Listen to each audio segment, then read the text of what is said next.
મિત્રો 10 વર્ષ પહેલા પાર્લેજી બિસ્કિટની કિંમત 5 રૂપિયા જ હતી, પરંતુ એની જે સાઇઝ છે એ લગભગ 100 ગ્રામ પ્લસ હતી. અને આજે 10 વર્ષ પછી પાર્લેજી બિસ્કિટની કિંમત 5 રૂપિયા જ છે, પરંતુ એની સાઇઝ ઘણી ઘટી ગઈ છે. આજે તમે બિસ્કિટ જુઓ છો એ ફક્ત 45 ગ્રામ છે. એ જ રીતે રિયલ એસ્ટેટની અંદર 10 વર્ષ પહેલા જે સુપર બિલ્ડઅપ હતું અને આજે જે સુપર બિલ્ડઅપ છે એમાં ઘણો વધારો થઈ ગયો છે, પરંતુ જે કાર્પેટ છે એ એની જગ્યા ઉપર જ છે.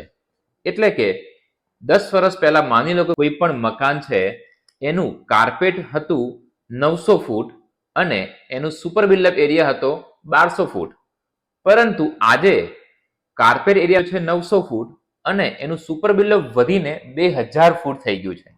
તો મિત્રો સુપર બિલ્ડઅપ ઘણો વધારો થયો છે અને કાર્પેટ આજે પણ એ જગ્યા ઉપર જ છે.